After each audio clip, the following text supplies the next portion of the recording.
An important part of defining your system of support is to define the assessments your schools and/or district will require and support to make key decisions within an MTSS.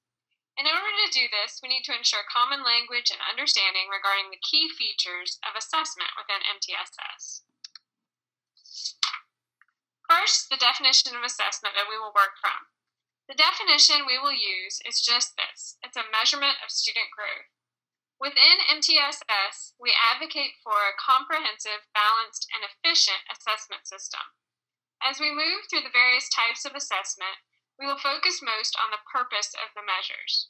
Although assessment is rampant in public education today, we must often take a step back to talk about what is the information we wish to know, the purpose, and how our current measures are getting us that information, the use.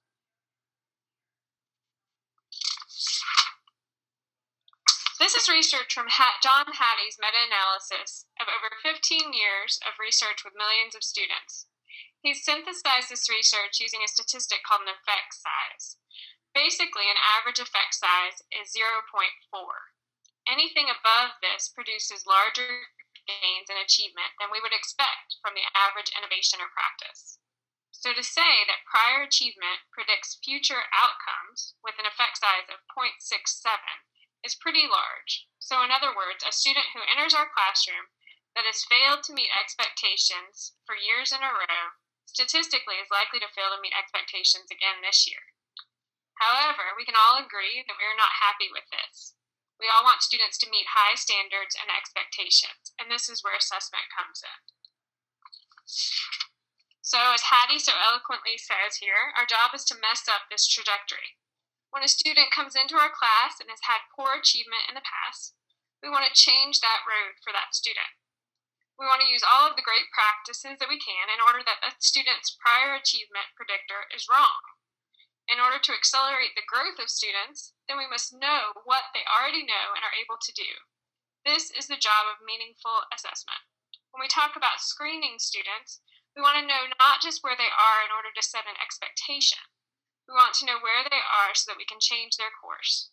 How much and what do they need to accelerate their learning? So, in order to mess this up and change these trajectories for the students we teach, we need assessments that fulfill these purposes you see here. We won't talk about what these are because they don't have to be 5 distinct assessments. In some areas, you may have one assessment that fulfills 3 purposes. This is the information we need, and then we see what we have that can give us this information and what else we may need in our buildings. First, we need those assessments that inform instruction. This is the primary purpose of classroom assessments and formative assessment practices we use every day. To know what students can do in order that we know where to go next in our instruction. The second purpose is to identify those students who may be at risk. This is the primary purpose of a screening instrument. When we talk about the concept of risk, we don't just mean not meeting one learning objective or standard. We talk about our students showing risk factors for poor outcomes overall. To fulfill this need, we typically need measures or data collection that focus on things that research tell us put students at risk, such as do they have the basic skills in literacy and math to allow them to meet larger standards? Do they have sufficient behavioral and social skills to function well in the school and the community? And do students have adequate school attendance? And for older students, things like good credit earning behavior and things that put them on track for on-time graduation. We'll get to specific measures in the universal screening PD, but for now we'll just think around, can we identify students at risk for failure? The next piece of information we need from an assessment system is to identify why students are at risk. We talk about thinking diagnostically about student data. Instead of just having the information to know what a student is not meeting grade level expectations in reading or math or behavior, do we have data sources that help us answer the question why? Next, we need ways to monitor student growth over time. We need this for all students, but for students that are receiving intervention, we need measures that allow us to measure growth on similar skills over time. These are most often in the form of curriculum-based measures, or CBM.